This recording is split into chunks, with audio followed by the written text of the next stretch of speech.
And fight. Louis Mattard, merci pour ta présence. Tu m'accordes un peu de ton temps. Je sais que tu travailles et tu sais que là, tu étais en plein appel quand je t'ai eu, Ouais, mais qu'est-ce que tu fais? Toujours dans la machine? Dans la toujours, machinerie? toujours dans la machinerie, toujours à commercialiser des distributeurs, sous une nouvelle enseigne maintenant, mais toujours dans la même veine, ouais. Et ça requiert la même technicité que le combat? Je dirais que c'est une technicité, différente. Pour le coup, il y a pas de surprise, il y a pas besoin de s'adapter. On sait déjà comment va fonctionner la machine, donc là-dessus, on va dire que non, ça requiert moins de connaissances et moins de besoin d'adaptation. Ça va être plus lié à, en fait, les clients à qui tu vas t'adresser, quoi. On est vachement tributaire de ce que font les clients avec notre matériel. Et c'est comme à l'époque où je t'ai connu, toujours quelque chose qui te donne l'opportunité d'être itinérant et quand même avoir du temps pour, t'entraîner? Ouais, complètement. Bah, tu vois, j'ai le même fonctionnement, hein, que j'avais avec, mon ancienne boîte.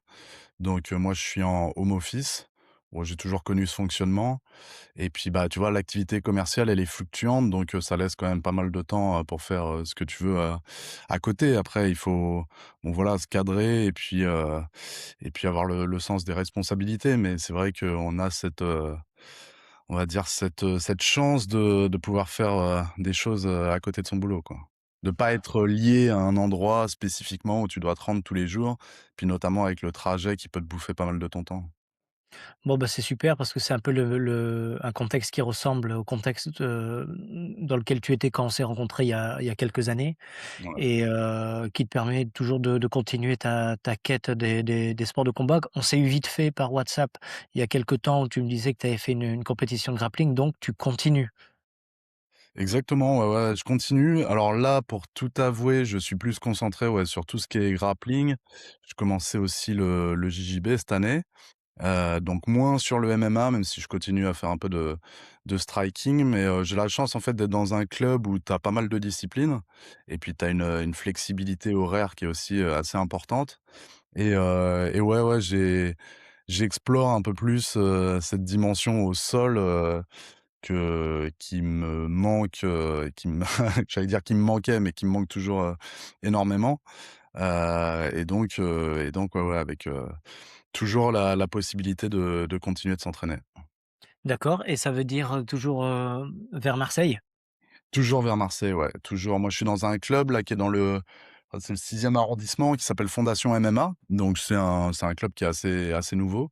C'est ça qu'il a été fondé, il me semble, il y a 2 ou 3 ans et ouais, franchement, je m'y plais bien. C'est pas très loin de chez moi. Ça me permet d'être, régulier dans mes entraînements donc le top, ouais.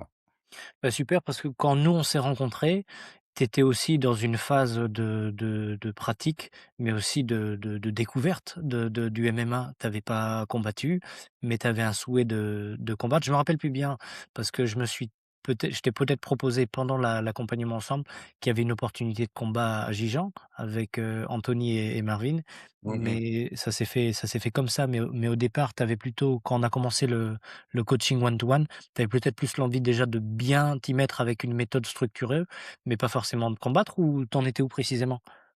Non, mais comme tu dis, hein, pas forcément, l'idée de combattre, mais c'était plus, ouais, pour pouvoir avoir un accompagnement structuré, pour pouvoir aussi, comme tu dis, un peu être en capacité de mieux comprendre le sport, de pouvoir, décomposer un petit peu, comment il se structurait et puis d'avoir bah, une visibilité en fait sur sa progression. Moi, c'était vraiment ça qui m'intéressait. Parce que, bah, en tant que combattant, loisir, j'ai quand même, bah, voilà, une volonté de progresser, hein. Pas forcément, par rapport à comme tu disais, le combat, pas forcément dans le sens où je cherche à combattre, où je cherche à avoir des performances.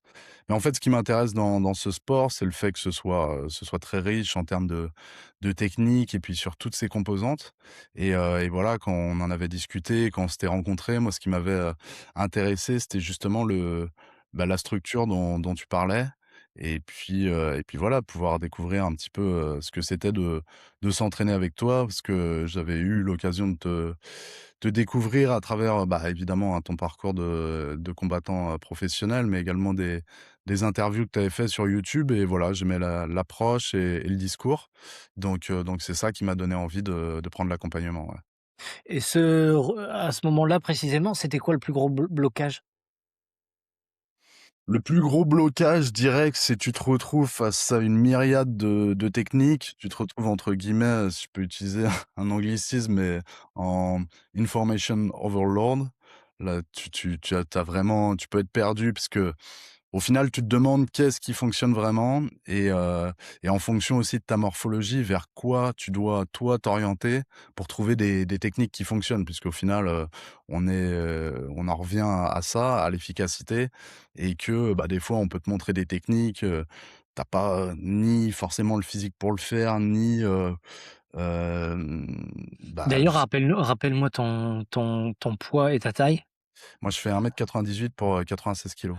Et ouais, donc il s'agissait dès les premières sessions d'utiliser ton allonge et de quelque part profiter de ces, bah, de ces attributs naturels qui sont un peu comme John Jones quoi. Faut en profiter et pourrir le combat du mec en tendant ton bras et en sapant ses fondations et en étant patient et en le laissant se jeter et bénéficier du contre vu l'avantage physique. Mais je me souviens que c'était ça, ouais, au départ. Ouais, ouais, complètement, comme tu dis, à pouvoir capitaliser sur ce qui fait tes forces. Donc voilà, c'était un petit peu pour avoir, bah, pour en revenir à ce qu'on disait, de la structure et puis une méthode qui est adaptée à ta morphologie et puis à tes qualités physiques. Ouais, parce que c'est la première fois que tu faisais une formation? Ouais, c'était la première fois et pour tout te dire, ça faisait quoi? 3 ou 4 mois que j'avais commencé le MMA. En fait, moi, mon parcours dans les arts martiaux, il est assez récent puisqu'il a, en fait, commencé lors d'un voyage en Thaïlande où j'ai eu, l'opportunité d'essayer le Muay Thai, ce qui m'a donné envie de continuer dans les arts martiaux en revenant sur Marseille, en m'inscrivant dans un club et puis, à terme en te rencontrant également et puis en continuant dans cette voie, ouais. Et tu avais quoi en tête, par exemple, en commençant la formation et tu t'attendais à quoi, si tu avais des attentes d'ailleurs? Honnêtement, j'étais plus, dans la découverte, de voir à quoi pouvait ressembler un accompagnement, one to one ou du moins en petit groupe, voir comment ça pouvait se passer et puis aussi quelque chose qui m'intéressait beaucoup, c'était le fait d'avoir des feedbacks, le fait d'avoir aussi, des entraînements spécifiques qu'on peut effectuer chez soi. Le fait, voilà, d'avoir des choses sur lesquelles on peut se concentrer, notamment sur les drills. Ouais. Voilà, c'était un petit peu ça. En gros, comment tu vas pouvoir, bah, comme on disait, capitaliser sur tes attributs et puis surtout, les t'entraîner, driller de façon à ce que ça devienne mécanique, en fait. En tout cas, moi, ce que je me souviens avec toi, c'était que tu étais déjà physiquement irréprochable étant donné que tu étais quand même pas mal focus, aérox et que tu avais pas vraiment de masse, graisseuse et que tu étais très, très athlétique et en plus, si tu rajoutes ça un peu les allonges et le côté longiligne et cetera, ça laisse présager un potentiel de malade et moi, je me souviens que c'est ça que j'ai vu. La deuxième chose chez toi, c'était le fait d'être, dans une espèce de discipline tant professionnelle qu'aussi dans le rapport à ton corps avec une ouverture aussi sur, intellectualiser l'approche et comprendre ce que tu fais pour, bah, découvrir un peu, bah, toute la richesse du MMA qui est pas uniquement avancer fortement sur un adversaire, mais qui pour moi a des perspectives, mais ouvrante, que ce soit en termes de technicité, de rapport à l'effort, de la recherche aussi de technique et du drill et un peu comme l'artiste, la recherche du mouvement parfait et donc ça, c'était des discussions qu'on a eues. Je me souviens quand on s'entraînait à Montpellier, on s'entraînait, le vendredi, on se faisait une masterclass de 3 heures. Au départ, on n'avait pas de salle, donc on faisait ça dans un on air.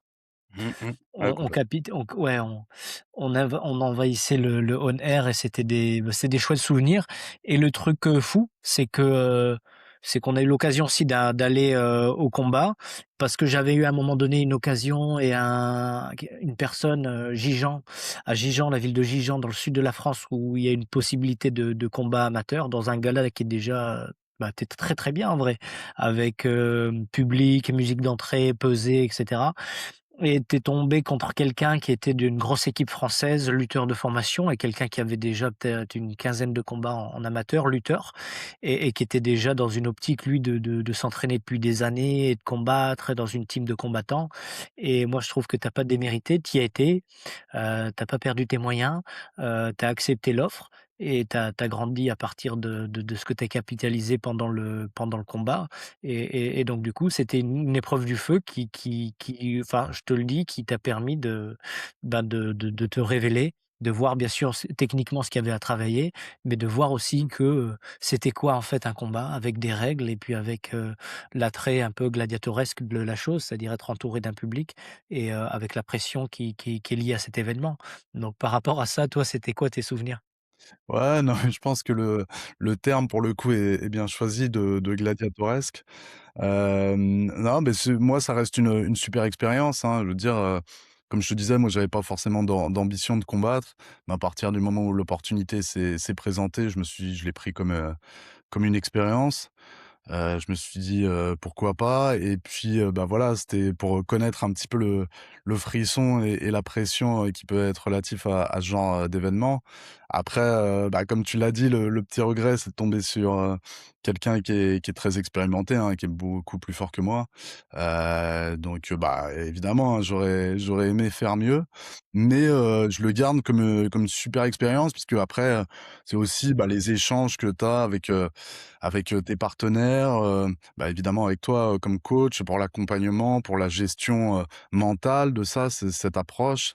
Se retrouver un petit peu, bah, voilà, hein, à nu face à, comme tu dis, une foule qui vient voir un combat, même si ça reste un interclub de MMA. Quand tu jamais connu ça, c'est forcément, impressionnant et ouais, ouais, content de l'avoir vécu, même l'échange après avec l'adversaire, Ouais. c'est, je le garderai comme une anecdote marquante en tout cas, mais ouais, ouais, content de l'avoir vécu et comme tu dis, ça fait grandir puisque, bah, de toute façon, hein, l'évolution, peut, arriver que lorsqu'on est, je dirais, en dehors de sa zone de confort et là, pour le coup, c'était le cas, ouais. Bon, bah, c'est super ça.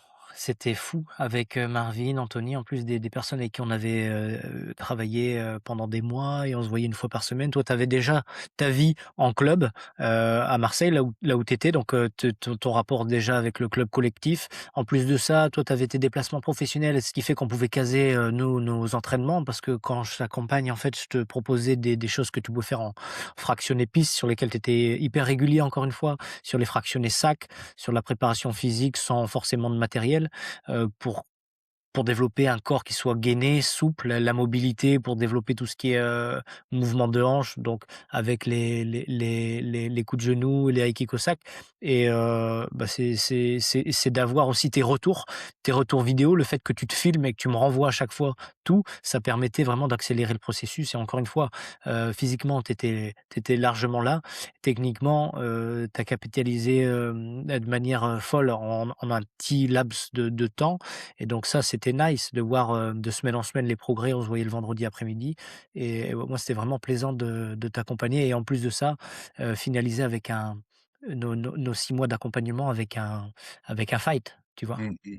C'est fou, c'est fou. Non, mais complètement, mais comme tu dis, des super souvenirs et puis, bah, comme tu l'as souligné, moi je faisais pas mal de crossfit à côté et voilà, moi ce que j'ai appris et ce qui me garde à l'esprit maintenant que je continue, dans cette voie, c'est ce que tu as su me transmettre, notamment tout ce qui concerne, comme tu l'en parlais, l'aspect, mobilité, l'aspect, voilà, moi, de ce que j'ai appris de toi, alors, ce que j'ai appris, je pense pas encore, l'avoir assez intégré, mais ce que je crois comprendre comme étant, une voie à explorer, c'est, pour reprendre la phrase un petit peu de Bruce Lee, quoi, être, comme l'eau. Au final, même quand on a eu la chance de se parer avec toi ou de te voir évoluer, on se rend compte que, voilà, de faire en sorte de muscler les choses ou d'être dans la force, ça a aucun, au final, ça a aucune efficacité et voilà, de pouvoir un petit peu, être, dans l'écoute de soi-même, dans l'écoute de ce qu'offre l'adversaire également, c'est ça qui va permettre C'est-à-dire de développer les bons mouvements, de trouver les bons leviers, d'aller vers ce qui va vraiment gêner, ce qui va être efficace, mais toujours dans cette, comment dirais-je? Logique ou du moins, hem, ouais, ouais, cette logique de flexibilité, de mobilité, de voilà, d'être dans l'agilité au final, même si je dois trouver un terme, c'est ça, l'agilité dans le combat, le trouver le calme, au travers le chaos, pouvoir se calmer, pouvoir, être Ouais. présent à ce qu'on fait. Moi, c'est plein de choses, que tu m'as transmis et puis il y a aussi, bah, comme tu disais, l'aspect, préparation physique. Heu, Au final, voilà, des choses, simples, régulières, cadrées, hem et qui permettent au final de, bah, voilà, de développer une caisse et puis voilà, une dimension physique, bah, qui est complètement adaptée à ce que tu vas faire et ce qui t'attend, en fait, quand tu es dans une cage, quoi. Mmh. Bah, justement, il y a un truc qu'on a bossé ensemble que tu gardes dans ton entraînement actuel. Je parle, techniquement ou même autre chose, tu vois? Ouais, la mobilité, c'est quelque chose que j'ai complètement intégré à ma routine. D'ailleurs, pour te dire l'anecdote, juste avant, j'étais en train d'en faire et je, regrettais de pas retrouver les vidéos, notamment en ce qui concerne tout ce qui est quadrupédie et justement, on en parlait avant le call. Tu disais que maintenant tu as un school avec toutes ces vidéos qui sont répertoriées. Je pense que ça a vraiment beaucoup de valeur et je garde aussi l'aspect, fractionné piste, même si, j'y vais avec moins de régularité. Mais, de me rendre compte aussi que, bah, la course, c'est sans doute en termes de cardio, et puis le format, hein, dont tu parlais, mais d'ailleurs qu'on voit beaucoup en ce moment sur YouTube, notamment avec le phénomène, physique qu'est, Saladin Mmh. Parnasse, à réaliser des 400 mètres. Ouais, ouais, c'est quelque chose qui est à la fois physique, mais aussi mental et tu te rends compte que de le faire régulièrement, bah, ça tu l'ancres, comme une habitude et ça te permet, ouais, en termes de cardio d'être super, super présent. Donc je dirais, ouais, je garde ça, l'aspect mobilité et l'aspect, fractionné piste, fractionné sac aussi quand j'en ai l'opportunité. Mmh. Quand j'ai un sac à disposition ou autre, fractionner sac, c'est je trouve super, super exigeant, mais voilà, comme tout ce qui est exigeant, ça montre son Ouais. efficacité. Donc ouais, je dirais ces 3 choses-là, fractionner piste, fractionner sac et mobilité. Et l'aspect mobilité en numéro un. Bah, c'est bien que ce soit hyper précis dans ce que tu te souviens, alors que ça fait déjà au moins là 1 an et demi que ça s'est passé, donc c'est assez fou, c'est cool. Ça montre aussi que tu es encore bien dedans et justement là, tu as parlé de tous ces aspects-là avec, précision, mais si toi, par exemple, tout ça, tu le mets dans une boîte et tu utilises cette boîte pour, la réouvrir et l'utiliser dans ta vie. Est-ce que toi, il y a des choses que la préparation d'un combat, elle bonifie dans le quotidien? En quoi ça aide d'ailleurs d'être combattant de MMA dans la vie au quotidien, tu vois? Toi, c'est quoi ton retour par rapport à ça? Ah bah, je pense la discipline, hein, en numéro un, la discipline, la régularité, hem, ouais, je dirais vraiment la discipline et puis il y a aussi, je dirais, comment je pourrais l'exprimer? Mais le fait que ce soit un sport ouvert, dans lequel tu es en réaction par rapport à ce que va faire l'adversaire, ça permet, je pense, de développer une certaine forme de flexibilité mentale ou du moins de voilà, de développer une écoute. Développer une écoute que tu pas forcément.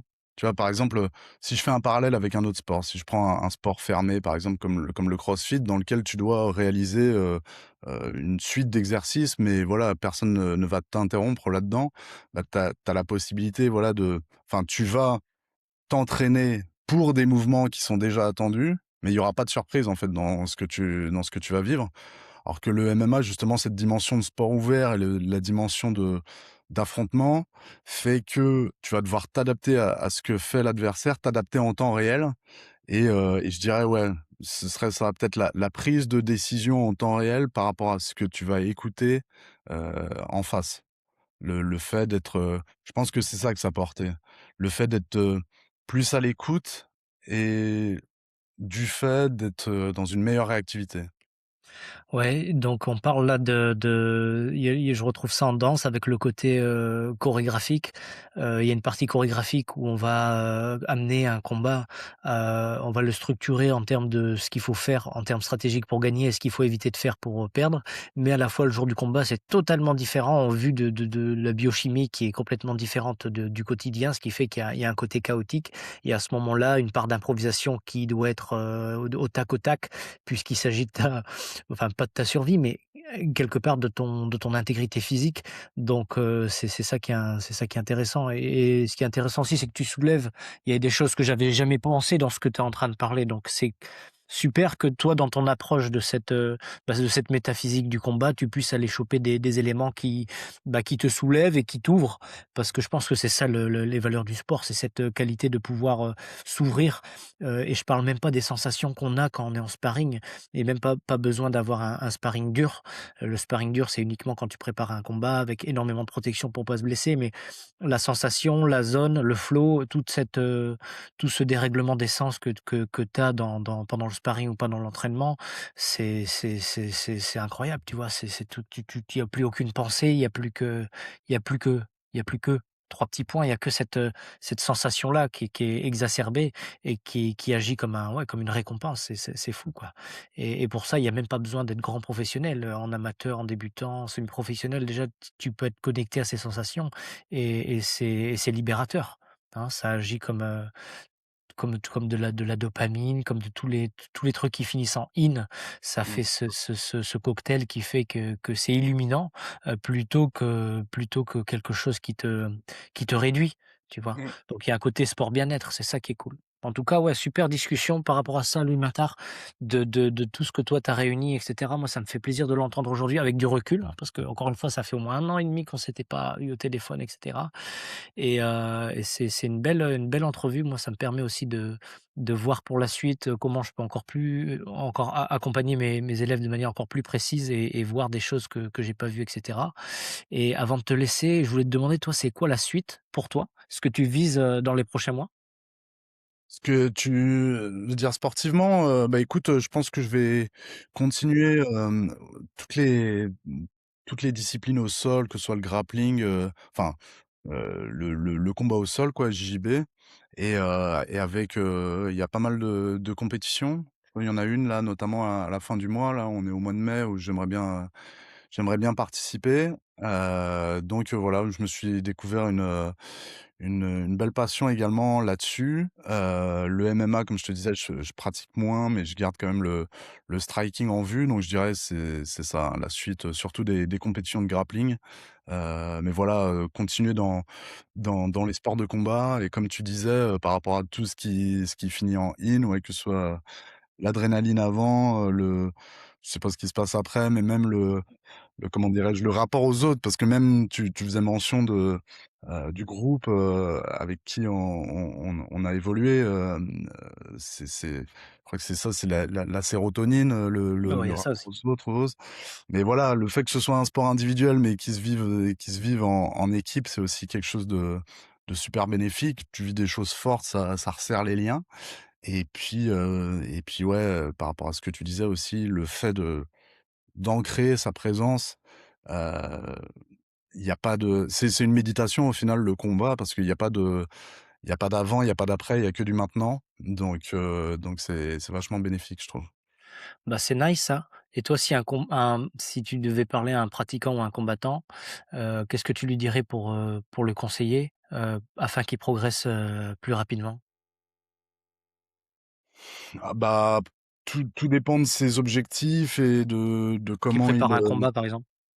quelqu'un qui prépare un combat, bah, Ouais. typiquement, par rapport à ce que tu véhiculais, je pense qu'il faut être dans la recherche d'efficacité, connaître, ce qui va fonctionner pour soi et puis utiliser une méthode qui a été éprouvée et trust the process quoi, non, vraiment, ouais, typiquement ça, hein. Super. Bah, écoute, trop bien de t'avoir revu. Au plaisir de faire un PSG LOM, soit quand moi je vais à Marseille ou que sans toi quand tu viens à Paris. On se dit ça et comme ça, on se prend un moment et tu viendras peut-être à l'US Métro. Il y a des quelques poids lourds aussi qui seraient contents d'avoir d'autres poids lourds parce que c'est assez rare. Bon, bah, ce serait top, ouais, ouais, avec grand plaisir, prochaine sur Paris, avec grand plaisir pour visiter l'US Métro, ouais. On se fait ça Louis Mater, merci beaucoup. Merci à toi Tom. À bientôt. Ouais, ciao. Ciao, ciao.